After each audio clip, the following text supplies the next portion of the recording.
This is our son's bedroom. Now that is 11 months old, and I'm going to talk about all these parts of this bedroom, um, space by space. So I will start here and then go counterclockwise until the end. So in case you're interested in a particular part, like the bed or something, feel free to go forward on the video. So I will start here with the bed, with the with the door.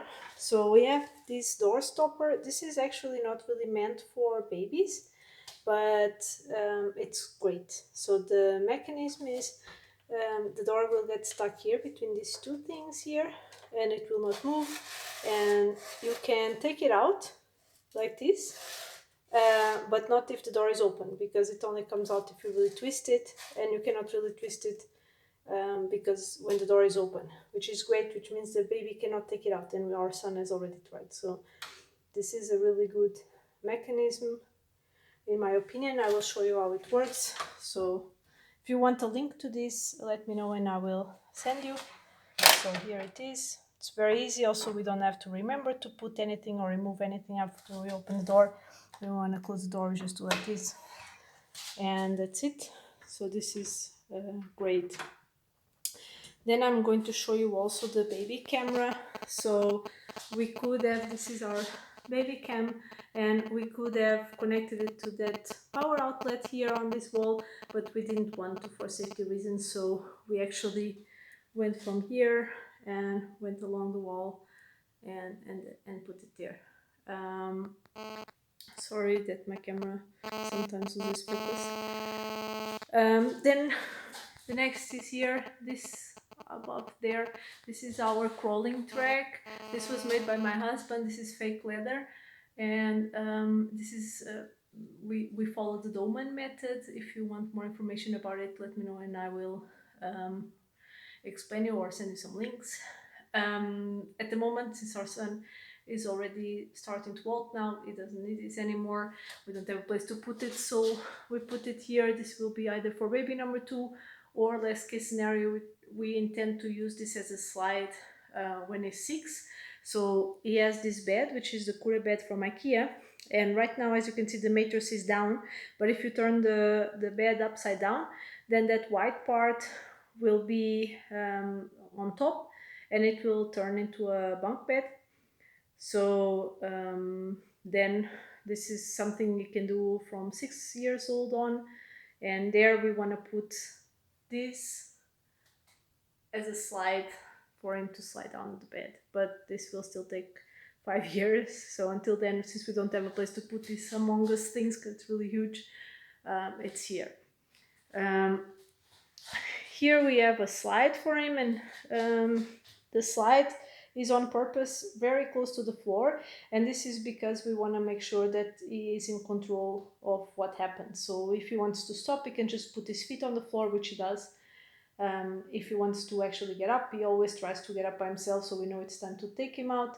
And if he wants to ride, he just puts his feet up, which he does, and so he's fully in control. We follow the Montessori method, so for us it's important that he has independency and that we respect his wishes.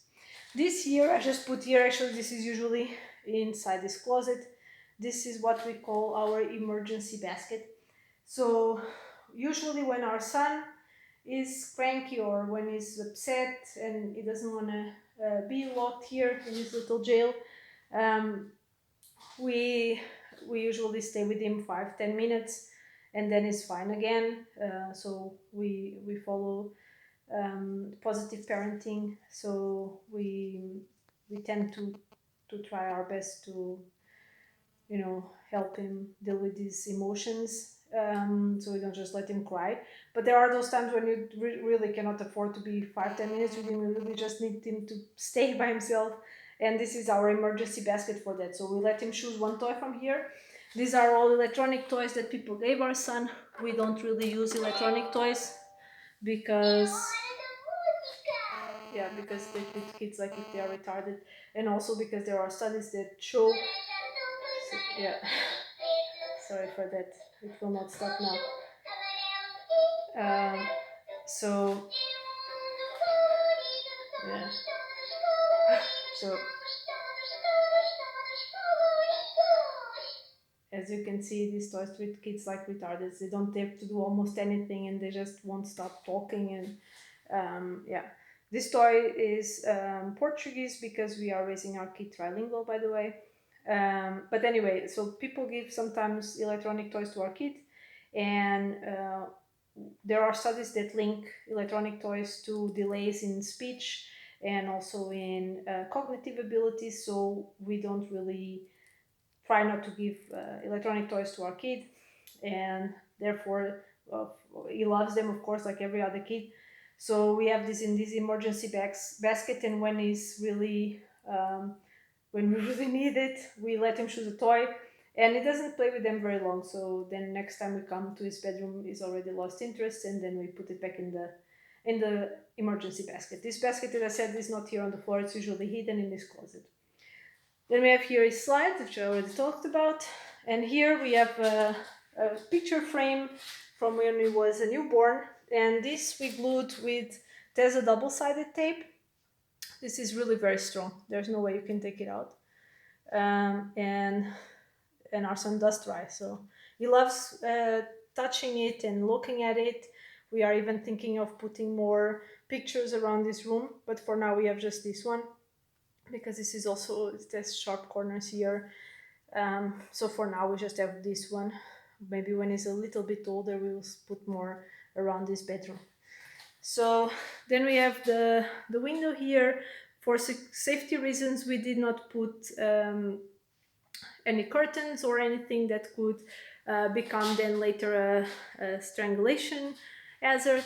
So we just have this foil, which prevents, people from looking inside, but still allows a lot of daylight to enter. So that's very nice.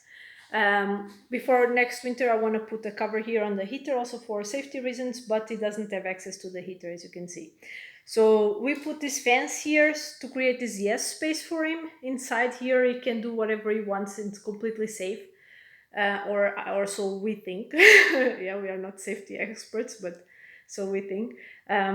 This is not Montessori at all, as you can see. This is yeah, babies should be able to do whatever, go wherever they want. But we don't follow the method like 100%. We adjust it to our reality, and like this we feel like he's safe and that we can leave him here, and it's his little yes space. So going inside, by the way, this fence is from Fairly Baby. We like it a lot, and it's not very expensive. So to open like this, then we have this puzzle mat. This is from a German brand called Kinderkraft, and it's free from any bad substance, so it's totally safe for kids. It's made for kids. It's 1.2 centimeters high, so it's a little bit thicker than normal. And our son does try to bite it off, and he never managed to take out the piece. So I trust that it's a good mat. We have several actually. When he was little, we got this one black and white because as I said, we followed the Doman method, and yeah, in the beginning, in this method, you use black and white things because the babies cannot really see color very well in the beginning or at all. So they need eye contrast, and yeah, in the beginning we had that. Later, we started getting this one because it's prettier in my opinion. And this one is the three colors. So most of it is now three colors. We just have a few pieces of black and white. I would totally recommend this type of puzzle mats because you get so flexible. We have already changed the way his bedroom is, and we even use the puzzle also in other parts of the house, and it's really super flexible, and you can just create any space you want, and we really love it. Here we have a Kallax. And as you can see, we don't follow the Montessori method completely because we do have some plastic toys. When he was young, now we started like getting him more wood toys, but he does get also from presents from other people plastic toys, and we also when he was little, when he was smaller, we used to get him also some plastic toys like this. This is a no ball. It's very famous. And I still believe that for younger babies, plastic is better than wood. This is my personal opinion because they don't have very good coordination, and they are not very good at bringing things to their mouth, and they end up hitting their head and whatever. And I think wood is a bit too hard. This is my opinion. So uh, I I would still, for a younger baby, if I have a second kid, I will still give him plastic toys in the beginning. And now at 11 months, it's perfectly fine now to get him wood toys. So now we have been offering him more wood toys. The hack that I mentioned in the title is these dividers. They are actually, I don't know if you know them, but they are actually pretty, they are made for grown-ups in the sense that this is not really screwed this part to this part. So this is just a tiny little metal thingy that when you take it out, it falls apart. And of course, the baby will pull it out and take it apart. And it's very tiny little pieces like this that are, of course, a shocking hazard. So what we did was we actually screwed it to the wood, and of course we also screwed the calyx to the wall to make it completely safe. So this is not, it cannot come out at all. It's very safe now. Here we have a Montessori mirror. This is from this brand called Eduku, and this is something you can find here, at least in Germany. If you want, I can send you a link, or if you need a link for anything, just let me know. And this mirror we had it since he was born. As I said, we have already changed the setting of his bedroom many times. And when he was a baby, this was very good because it really helped him understand the idea of reflection.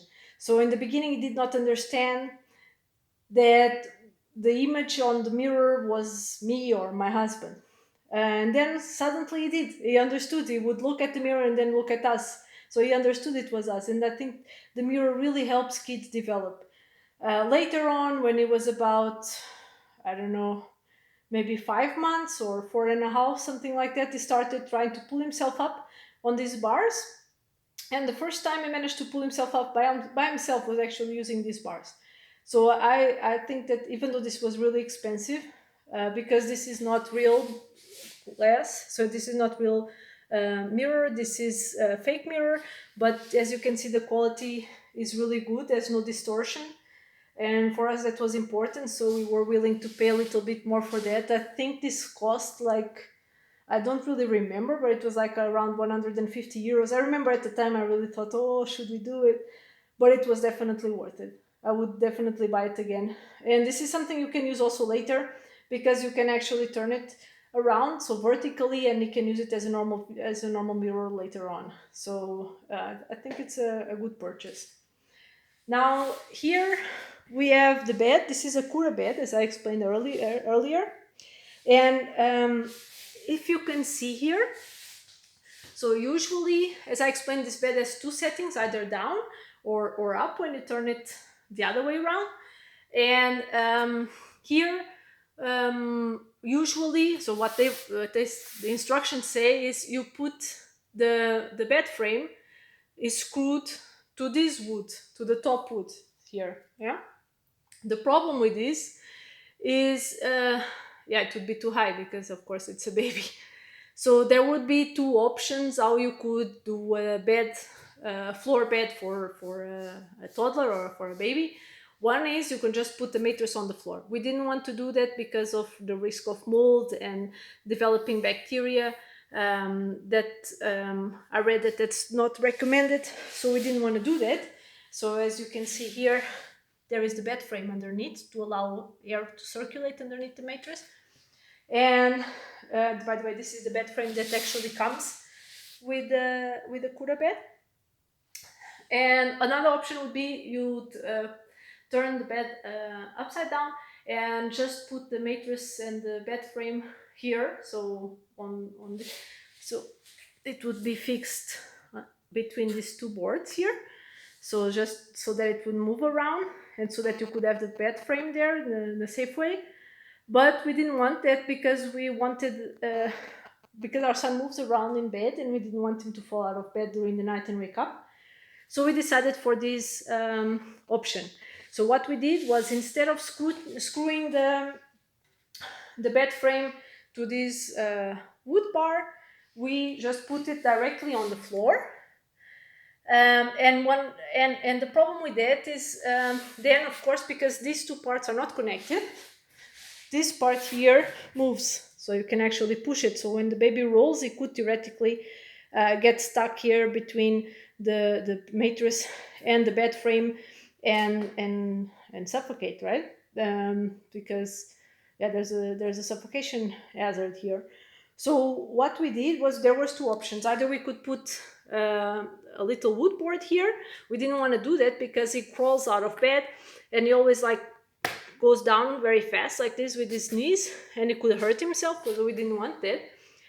So unfortunately, you can also not use the top wood for down, which was something I thought that you could maybe, but you can't, because of the way the bed is built and how pieces get together, they fit together. It's not really possible to change the order of the wood pieces. So that's not an option. But what we did was, anyway, because you see here, this has these little holes that are to screw in those little holes. And even though this bottom board doesn't have those little holes, you can still just screw them anyway, right? So that's what we did. So we used 2 screws on this side and 1 on that side, and that was perfectly okay. See, cannot really open it anymore. I'm trying to, doesn't really move anymore. It's now perfectly safe. They say, so the official recommendations are that you shouldn't have more than 4 centimeters between the bed and the mattress. And even if you push and try and make a hole here, you will never have the 4 centimeters. The only place where you have the 4 centimeters, more than 4 centimeters, is here. So if you push and you put it here, you can get up to 6 centimeters, so on the corners. However, we think it's unlikely that it will suffocate on a corner, because you also have this wood part here, and it's a corner, right? So the head would have to kind of fit here. So yeah, after a lot of discussion, we decided that we were going to ignore this. I'm just giving you the information. You make your own decisions. So this is the bed itself. Then the mattress, this is from Ikea also. It's a Malforce hard mattress. And we bought it hard because it's what's recommended for small babies, small children. And it actually has, so Ikea has mattresses that have 12 centimeters and mattresses that have 10 centimeters. We decided for one with 12 centimeters because we thought then you can use it more comfortably for a longer period of time, because this bed you can actually use for a long time. So we decided for the 12 centimeters. This cover here is a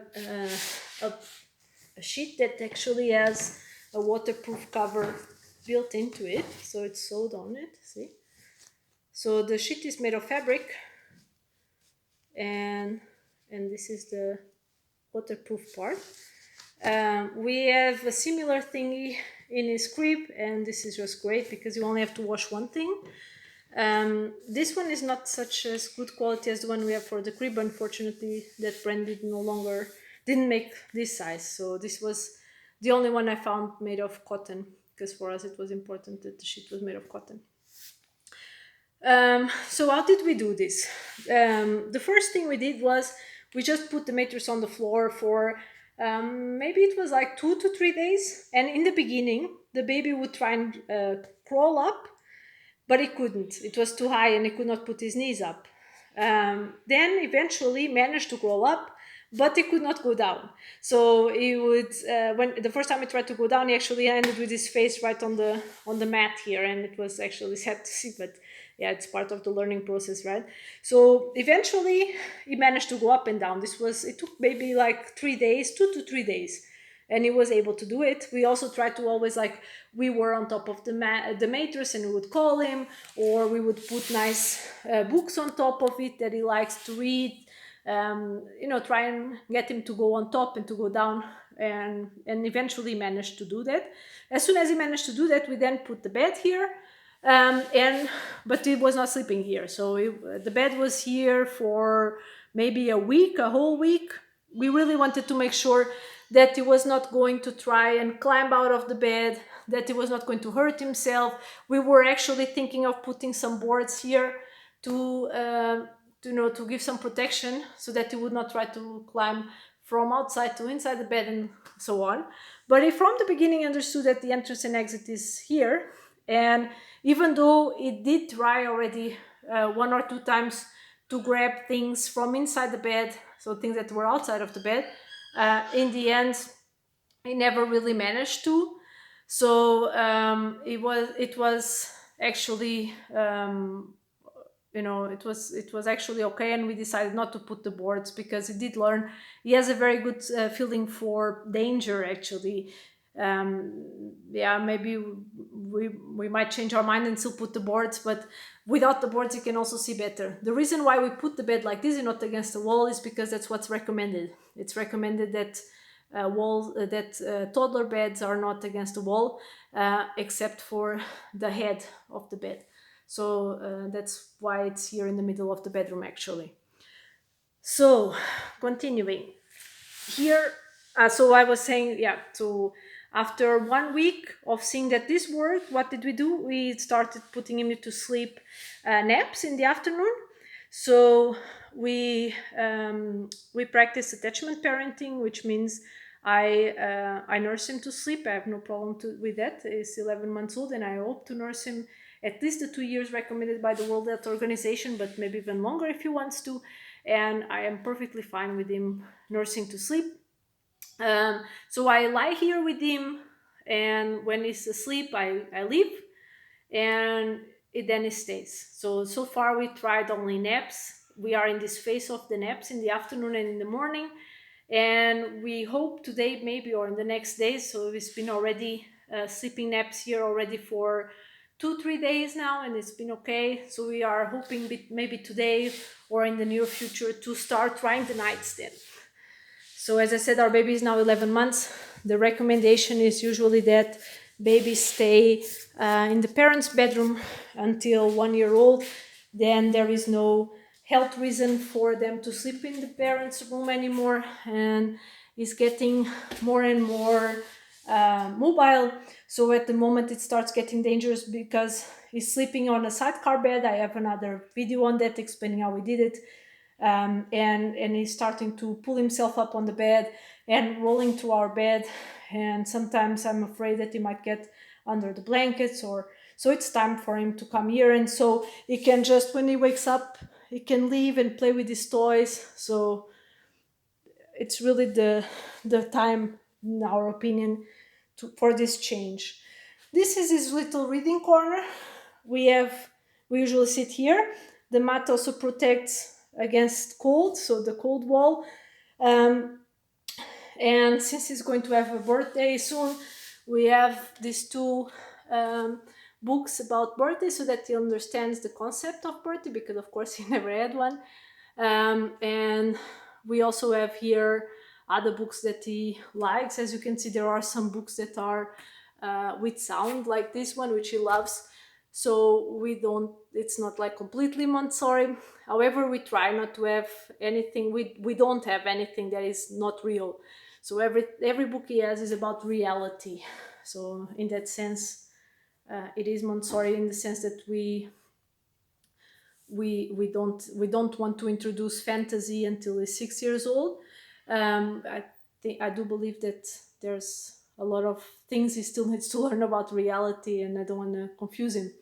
So this is his reading corner. Later, when he's maybe 3 years old and is no longer a danger to have bean bags and pillows on the floor for suffocation hazards, I will then make this a little bit more cozy with some pillows and things like that. But for now, this is the safest. Regarding here the power outlets, we all our power outlets are covered, and we use only these power outlets that you can actually screw. This is important to us because the other ones that are just with a sticker, they can actually come off and then become a shocking hazard. So I hope this was a very long video. So if you have any questions, feel free to tell me in the comments.